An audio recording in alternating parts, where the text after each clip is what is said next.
Hello Tube Dwellers and welcome. I'm the Arcadean and this is Mabinogi Duel.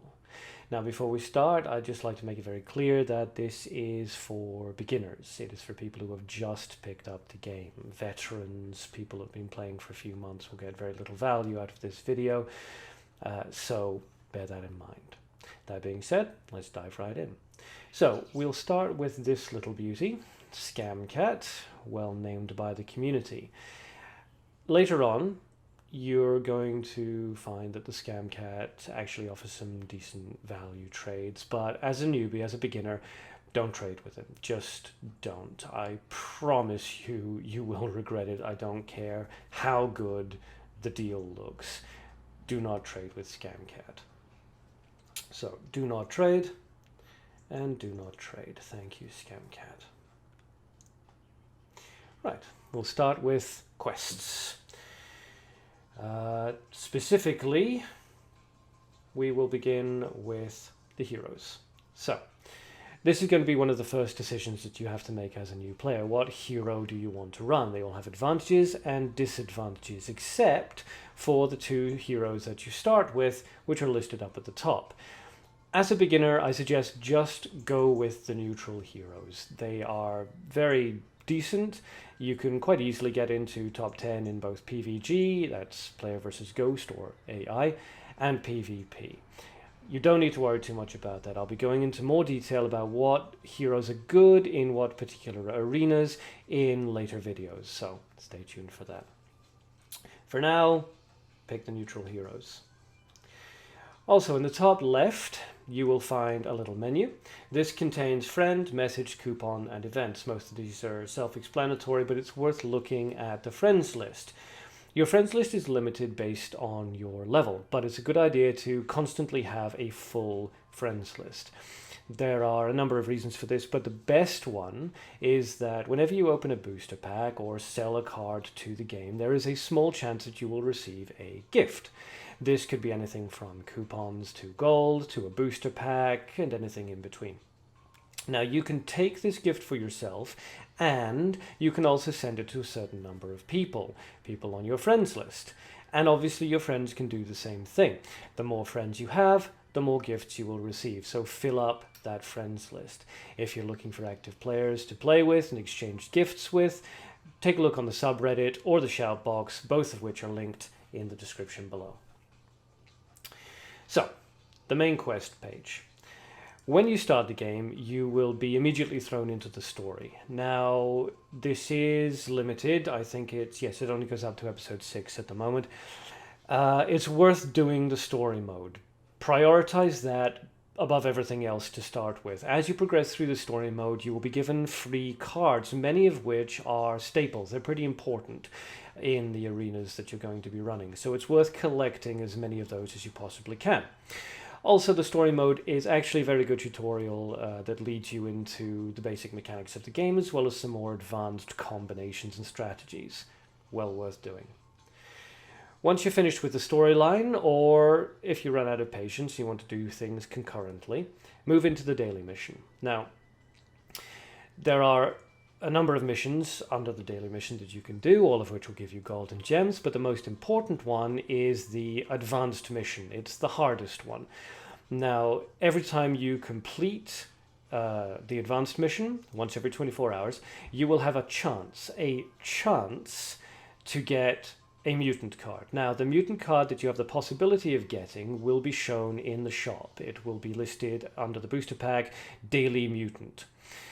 Now, every 24 hours, you can do this. Now, the mutants rotate. There are 4 mutants every day, each of which cycles every 2 hours for a period of 24 hours. So if the mutant that's available at the moment is not the one that you want, wait for a couple of hours, check the next one, and so on and so forth. Wait until you find a good mutant or just one that looks interesting. The random draft challenge is exactly the same as the daily challenge, but instead of building your own deck from cards that you possess, the game will provide you with a random variety of cards and will ask you to create a deck based on those. But again, it's exactly the same as a daily. Do the hardest mission, because that will give you a chance of getting the draft mutant. Well worth your time. Now, once you've done that, you want to move into the arena. Now, this is quite complex, and I'm not going to go into everything right now. I will be going into both PvG arena and decks and PvP arena and decks in later videos. But for now, as a general overview, the top mode, dual practice mode, is where you will go if you want to practice with a PvG deck that you've created. The next one down, the 1v1 duel mode, is for practicing with PvP decks that you have created. Very, very useful. Now, there are a number of arenas, but as a beginner, what you're going to want to focus on is Rookie. Rookie Arena gives you the best time to card investment, and it's not that difficult to get into gold or even platinum with just a semi-decent deck. The fights are quite short, the overall arena period is just 48 hours, so definitely focus on Rookie Arena. Now, as an absolute beginner, you will also have access to an arena called the Newbie Arena. That's worth doing for practice, but it won't get you very good rewards. So focus on the Rookie. You can do the other arenas if you have the time and if they look interesting to you, but if you have to prioritize an arena, Rookie Arena is the one to go for.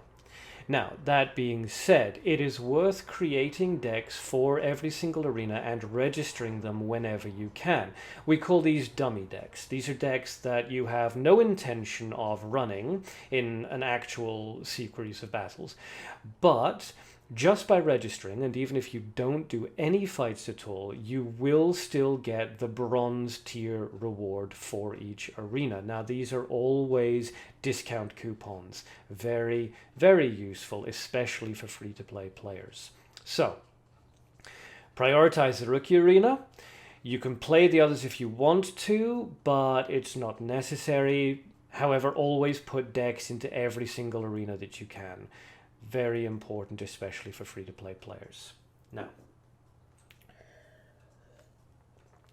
so after that we have Soul Link.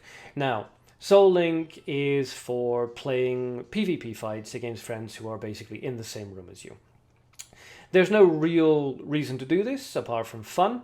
However, Soul Link battles are the only way to raise your PvP level above PvP Masterclass 1. It's not something that you really need to worry about, and there's no tangible benefits beyond bragging rights, so don't worry about it to begin with. Moving on to the My Cards.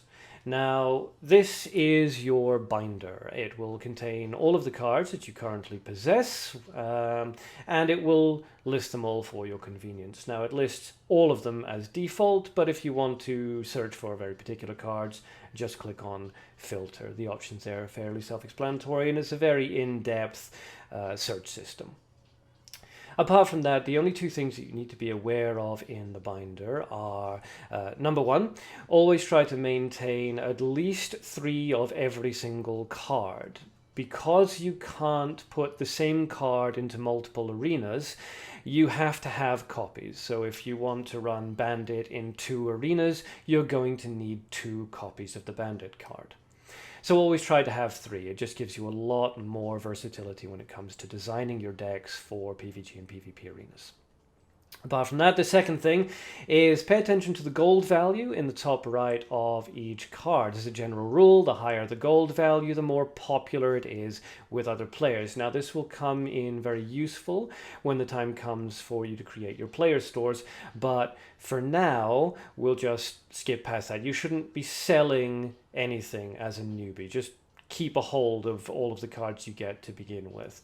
I'll be coming out with a video on what to do about player shops and how to earn gold quickly later on. After that, now we move into the shop. This is the most detailed page and is in fact where you will be spending a lot of your time when you're into the game more, when you're more of a veteran player. Mabinogi Duel is slightly different to a lot of TCGs and CCGs in that the booster packs are not actually the way you'll be getting most of the cards you're actually looking for. You don't open booster packs in Mabinogi Duel in order to find cards unless you are an absolute beginner. Later on, the only reason to open booster packs is in the hope of getting a high value card that you can sell on the player's shop. With the money you get from that sale, you can then buy the particular cards that you're looking for from other players' stores. So, again, I'll be going into the shop screen in a lot more detail in a later video, but for now, we will talk about what to prioritize as a newbie. First and foremost, the super boosters. Now, the super boosters are fantastic. They have a chance of containing literally every single card in the entire game, apart from the time-limited collaboration cards. DevCat brings those out every now and again, and they're only available for a couple of weeks, after which point they're not available anymore. But apart from those, every single card in the game, including the mutant variants, is available in the Super Booster pack. So as a newbie, prioritize those. Once you have enough stables, or you feel that your binder is, full enough, and you want to start prioritizing more specific cards, I advise looking at the daily mission and the draft mission mutant boosters. Again, because you're drawing cards to sell rather than to keep in most cases, it's best to prioritize the mutants once you're done with the staples, because the mutants will, in almost every instance, sell for considerably more than the base default card.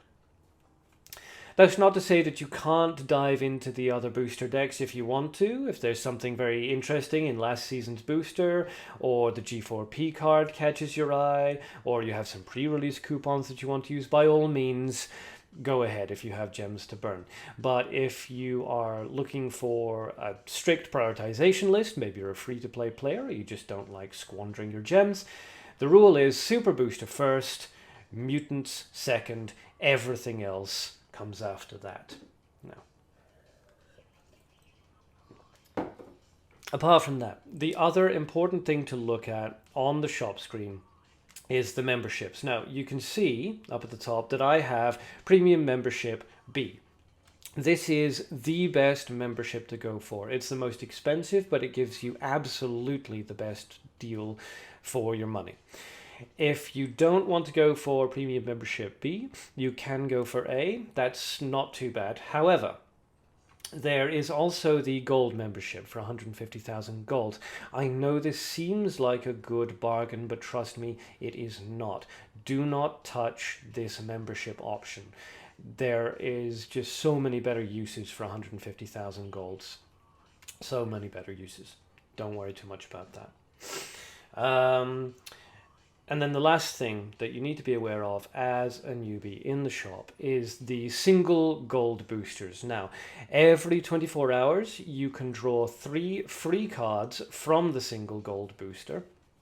And it's highly advised that you do that. Even as a veteran, it's still advised that you do that. You have a chance of getting a good card, but more importantly, it pads out your binder, either giving you more staples or just giving you a few more junk cards to sell to the shop, the in-game shop, in order to try and get more gifts. So, once again, prioritize super boosters first, daily and draft mission boosters second. Get the 3 free single gold boosters, and if you would like to spend money, buy the Premium Membership B. Apart from that, you don't need to worry too much about the shop. It's going to be at least a couple of weeks before you start earning enough cards that it's useful or valuable for you to start putting them up in the shop. And once again, I'll be covering all of that in another video later on. I think that covers everything, so thanks for watching, and if you've enjoyed this video, please leave a like in the doobly-doo below. I'd really appreciate it. Until next time, good luck and have fun.